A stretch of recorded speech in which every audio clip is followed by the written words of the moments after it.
I was born in Sulawesi, but then my parents have to move to Java because they need to get a job, a better job. So I was living in the horse stable because my mom and my dad couldn't afford to pay the rent to live in a nice shade house. The horse stable, however, have an option for us to live there, and it's just a little tiny roof there, and not much. My parents doesn't have to pay much, but then my dad has to work in a stable. I was there taking the horse. My dad's house workspace have about maybe 7 to like 10 horses that they need to walk them around. But then it's not just a little walk. I have to like do it for like hours and hours. Actually, it took me hours and hours to walk the horse around. They can just stay in a little space and they have to move. I was 10 when I was still doing that. They were looking for work, get the house there in Java, but then it was hard for them to get, even to provide food for the family. Sometimes we get to eat something and we'll get lucky. Some days I was 13, but then they still haven't get a better job for them. So it was a hard time for me and the family to get something that I really want. I was 13, I have to work. I realize about it, I understand about the concept of you have to be independent. Somehow miracles happen. Voila, there's a skate park, there's a park that's just so close to where the horse stable is. It's the moment when I was like, wow, that thing's so cool. And I was stopped and then tied the horse so I can sit down and just watch everyone else. I was thinking, wondering how do that boards was popping, how do they fly and all that, and try them.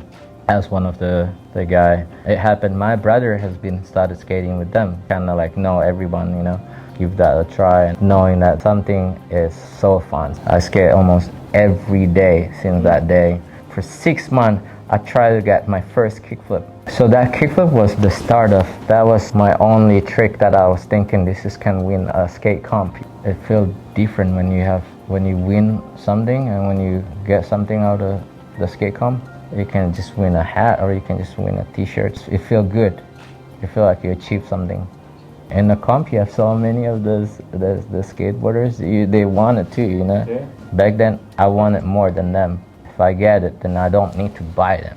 I have my mentality to the point where I'm more hungry than them. I have to get it, because my parents can't even afford to buy it. I gotta do it. The situation makes you do it.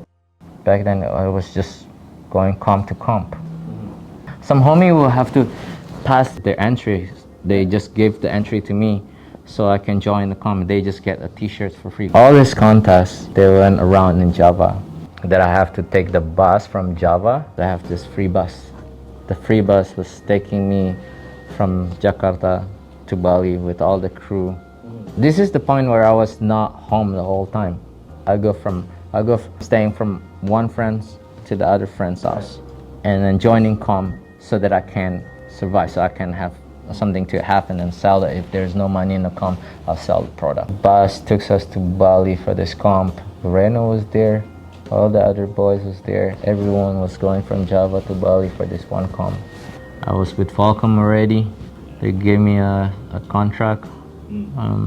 I think it was I was paid 250 a month. Take it, bro. Yeah. That's another thing better than getting paid and doing what you love. The classic idea of the baggy pants itself comes from the skateboarders itself. Most of them have their own unique, their own way of they want to wear their pants, their style. So I mostly get to hear how do they like to wear their pants, and then what I will do is to make that pants to exactly how they ask Cray to make pants for them. Before I start having sponsorship, I used to just skate any kind of pants that I have. So mostly it's my brother or my dad's pants that were too big. 97, 98, it was the era where everyone's wear their parents' clothes, or if they have the money they can buy. I was growing up at the time when alien workshops, all these pants with the stripes on it. If you see pants and have stripes, have 3 faces of the alien, it was 97, 98. But then I don't have. For me, wearing all those loose pants, it was really cool, easy to get, so I don't have to hustle to buy them. But I was just wear anything. The moment when I was sponsored, and then that's when I have to wear what my sponsor makes, what my sponsors sell. Some days I will be wearing Dustin, some days I'll be wearing Gel Broly, some days when they have Mark Uplier pants, we'll have to wear the Mark pants. So whatever they have on the rack for us to skate on them, we skate it. It says there, wear them, you know. So there's no option for me to kind of wear. When my sponsorships ends, that was the moment when I was becoming myself, to be wearing something that no one doesn't have to tell me to wear them. I create my own way of just wearing my own stuff. So I learned how to just create products. I can take the credit of myself. This is my ex-wife. Well, she pretty much taught me how to do it, to do the sewing and all that, cuttings, and create my own. I told myself, I want to make big baggy pants. It was the end of 2019. Pants was for me to wear. I want to put the 90s. That's the day when I started skating, and it was just fun. It was just no sponsorship. It was just me wants to have that feeling to be on board and enjoy it. Tom has been always the one that stayed true to what he is, who he is, and he pretty much bring it back. This new era where all these skateboarders, they wasn't born in the 90s. They haven't seen those baggy pants. They haven't seen the style back in the 90s. The year when I started skating, it was just all about the fun feeling about being on board. This is it. This is amazing. This is a good feeling. There's no words to explain. It was started as a media, but then when the iPhone come out with the 15-second Instagram videos on your phone, that was the moment when I can see that the future is just there. I've seen it. People doesn't need to carry on those big giant cameras to film a trick. A magazine, TVs, everything. First it was photos, and second was videos. And then when videos come out, see in different way of how skateboarding can be. You basically just have your phone right there, filming yourself, and voila, post it. Everyone sees it. The world knows. Before the videos, you have to have someone else with you, film it, edit it, have it on a CD-ROM or VHS. It takes a lot process from that big cameras, transfer it. It's just times. You have to plug this, plug that, import it. Videos, Instagram, 15-second, that change. The way how I can see everyone's in the future will be how you can show yourself, you know. This is how the idea started. Everybody will become their own filmer.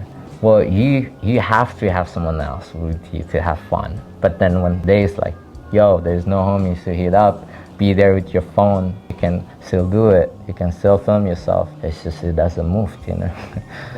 It started there, and then it was a website, which everything I do it alone at the start.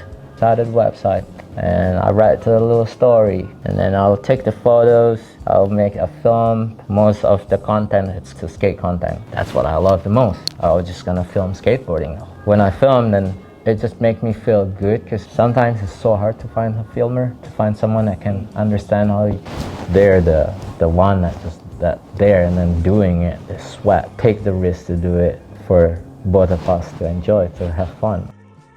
When COVID happened and then everything was shut down, I couldn't film anymore.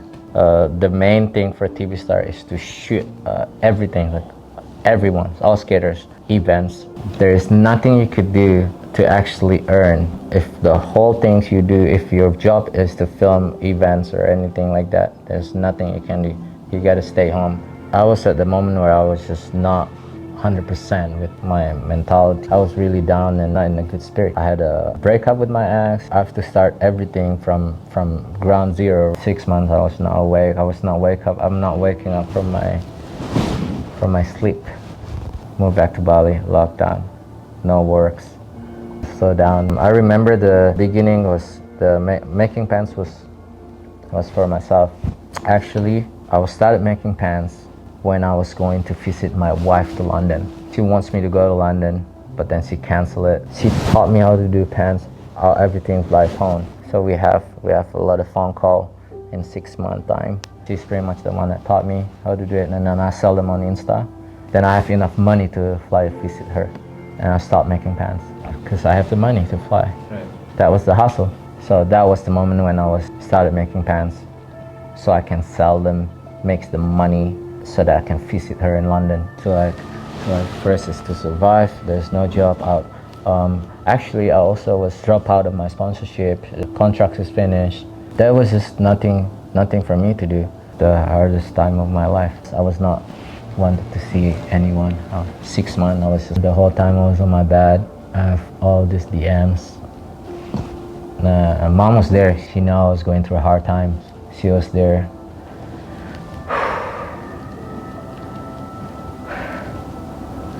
You can feel that. It was really hard for me to tell you the story because it was really hard. Yo, homie. So, yeah, that Donnie's the artist. Yeah. Oh, bro, it was hard. Sorry to go there. Yeah, no. I have to tell you that this is why I really love personalized things. It has to go to the right person. It made of something that I experienced, the most. It's important for me to make too. Who I'm making these pants for.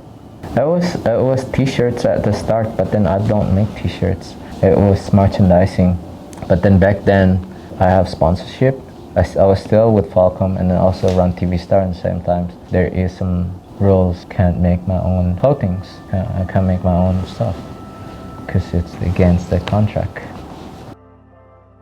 Burnout, that's what happened to most of the people but what I would do during the moment when I have, okay, this is enough, come up here and just spend time, just to take a quick nap.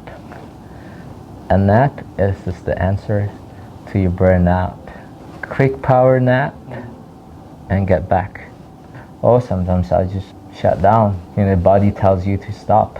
Most of the time, if you don't love what you're doing, you just want to stop right away. If you don't do it, if you don't do the thing you love the most, you will not going to get it. Make sure the things that you want to do, take the action, take the risk, have someone with you, spend a lot of time with the homies, understand what they want, but not what you want. I think it's just not your time yet. You have to have patience to it. If it doesn't work, then it doesn't work. Just do it again. Keep pushing, keep breaking to it. Sometimes you just have to take a deep breath, look at yourself, come back to what you love, and then do it again.